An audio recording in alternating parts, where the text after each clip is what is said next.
Okay, today we're going to be rebuilding a set of PBR BAER calipers. Pretty similar to the Cobra. PBR makes a lot of the Cobra calipers too. But these are pretty common for me to powder coat. I rebuild them for the customers. On this set we're going to be using the old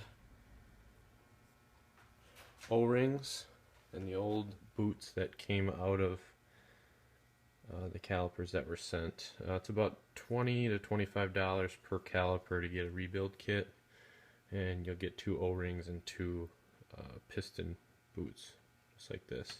These ones I cleaned up and got them ready to be put back in, and they're not damaged, so they should be alright.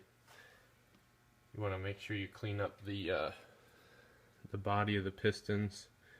Make sure there's no nick marks or anything below this groove right here.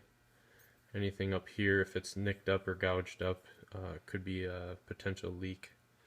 So make sure those are in good shape. But this is should be pretty quick. Hopefully that I don't get stuck on anything. But first thing I do is I make sure I have a little bit of brake fluid here.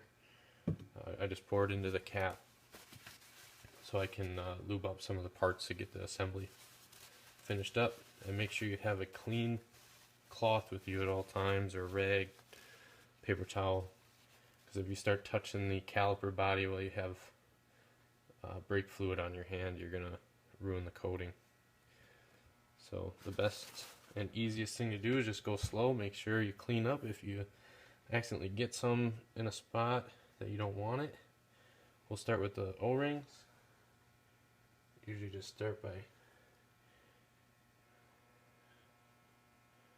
get some brake fluid on the O-ring.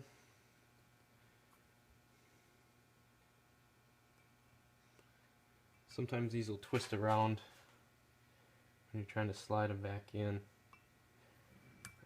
I don't know if they make a tool for this or if you're just supposed to try to get it in there with your finger, but make sure the ring is flat inside the groove in the in the caliper. Do the same with this one. A little bit of brake fluid on your finger.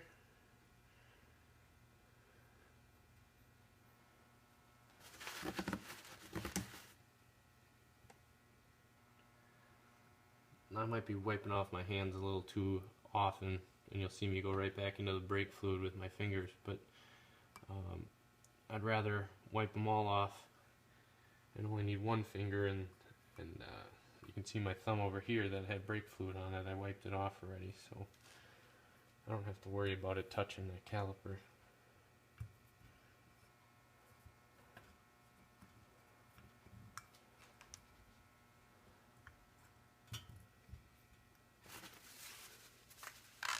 So just make sure that the gasket's seated in there. Everything's good.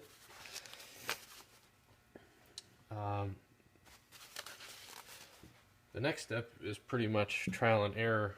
This is how I learned how to do it, just because I couldn't do it any other way. But you can see, you take the piston boot, and if you try to put this in to the caliper the way it is, you're not going to be able to get the piston into it and keep everything lined up without binding up. So what you do is you'll take this boot, see if I slid it past this groove. You'll actually want it to hang out past the end of the piston. That's the end of the piston that goes into the caliper. And now what I'll do is I'm going to put a little bit more brake fluid on the gasket inside the caliper, so that when I start to put the piston in, this is lubed up, and hopefully the piston doesn't bind in there. Now you don't need a lot on your finger. You don't want it dripping all over the place. Just make sure you get all the sides of that ring that's in there. And again, wipe your finger off. before you start going at it. But take the, I hope you guys can see this, but you'll take one end of the boot and just start to feed it into the groove that's in the caliper. And you're not worried about pushing the piston in yet, you're just trying to set the boot into the groove of the caliper.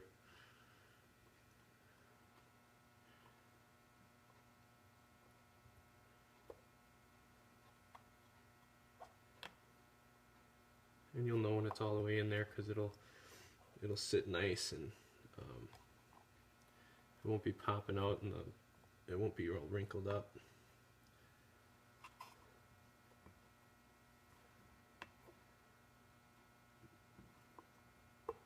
And you shouldn't really need any tools for this either. You can pretty much just get it in there. It usually goes in the first time. But again, you're trying not to screw up the coating.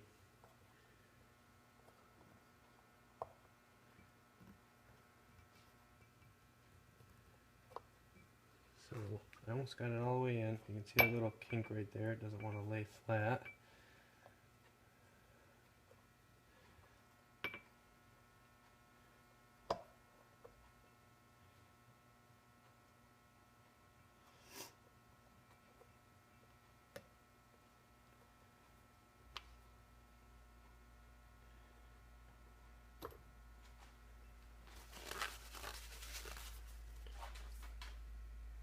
See, this one spot just doesn't want to lay into the groove.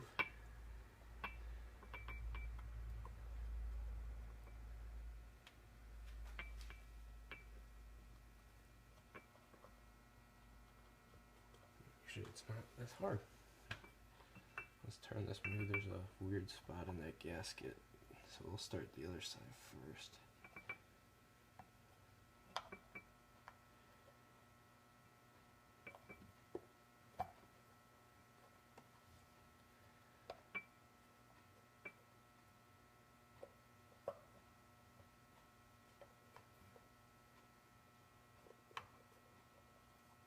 I don't know what's going on here.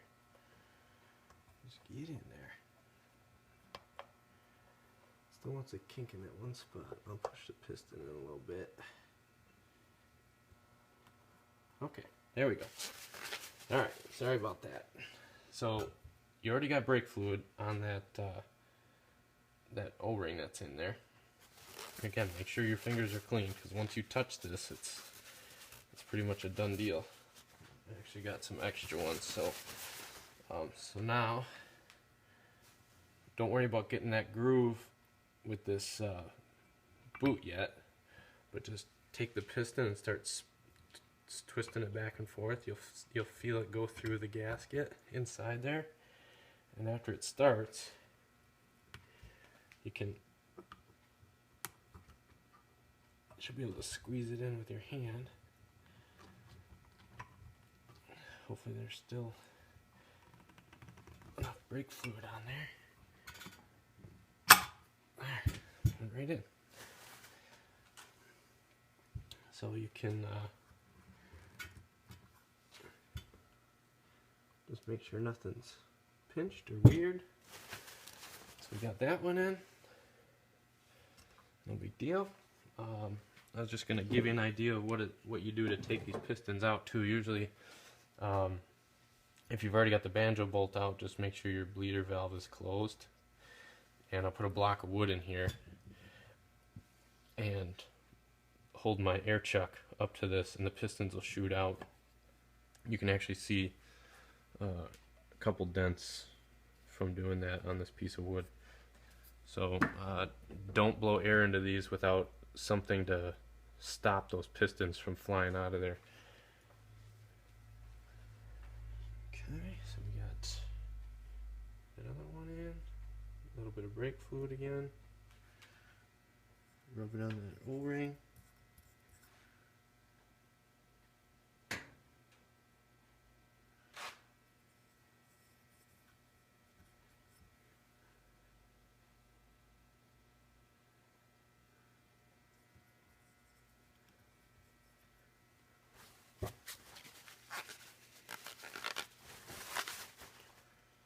Same thing here. Take that boot, slide it over, let it stick up past the end of the piston.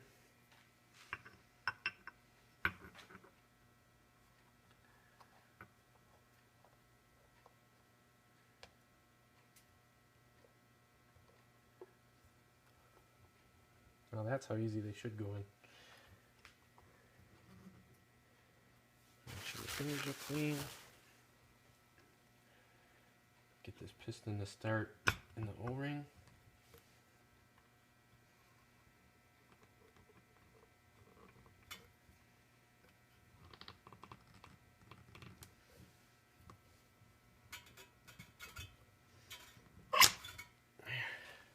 Done deal. So that is one rebuilt caliper using the original boots that came with it. Again, if they're not nicked up or they're not leaking, you're just fine to go ahead and do that. And I usually put a little bit of anti-seize on the threads of the bleeder valve, because that is steel and these are aluminum, and they can definitely get stuck in there.